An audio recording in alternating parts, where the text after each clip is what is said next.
Will she be testifying at all from that position, Ms. Garcia? No, Your Honor. Oh, okay. I'm just gonna.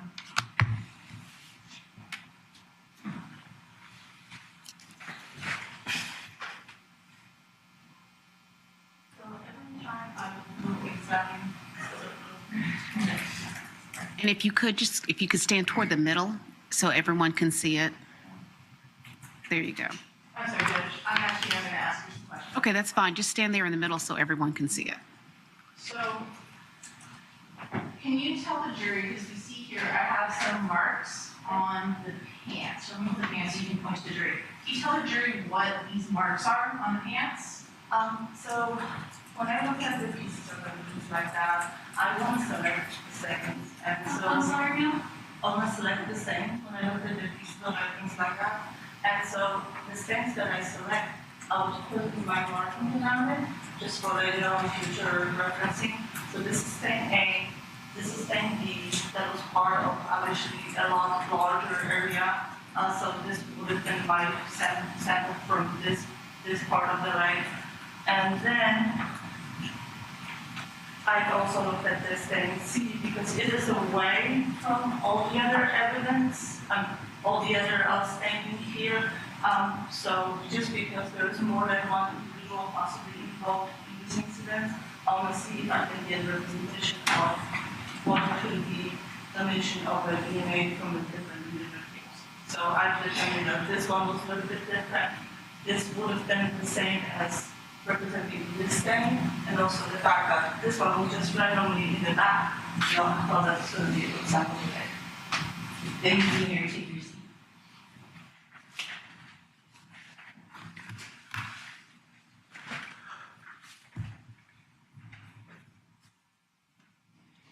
So that's great. I got it.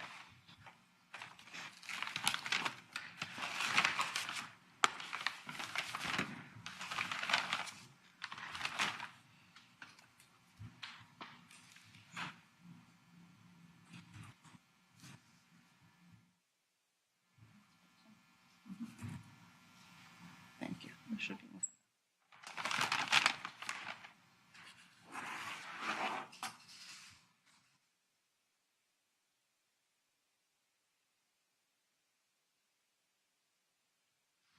So now that the jury's seen where you did the testing, let's talk about the individual stains.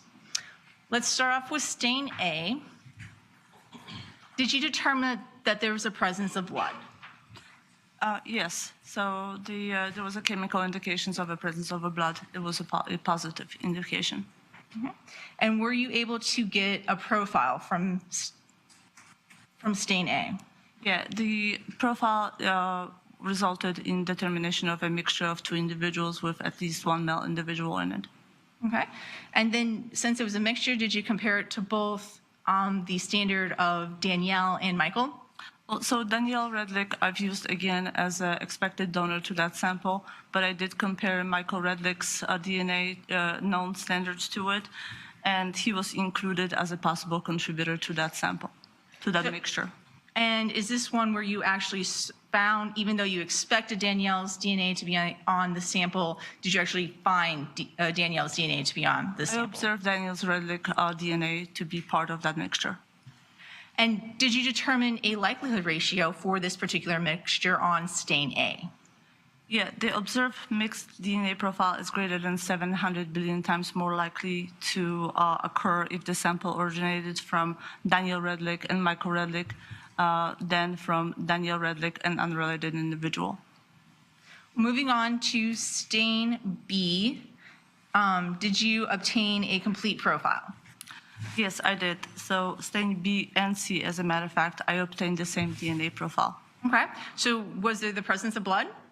Yes, it was. It was positive for indications of a presence of blood. Right. And a complete profile indicating that there was not a mixture. Is that correct? Single source profile, just coming from one individual. And who did you determine that individual was? It matched Michael Redlick. And did you determine a likelihood ratio? Yes, the observed DNA profile was greater than 700 billion times more likely if the sample originated from Michael Redlick than from unrelated individual. Moving on to item number 17. Can you tell the jury what item number 17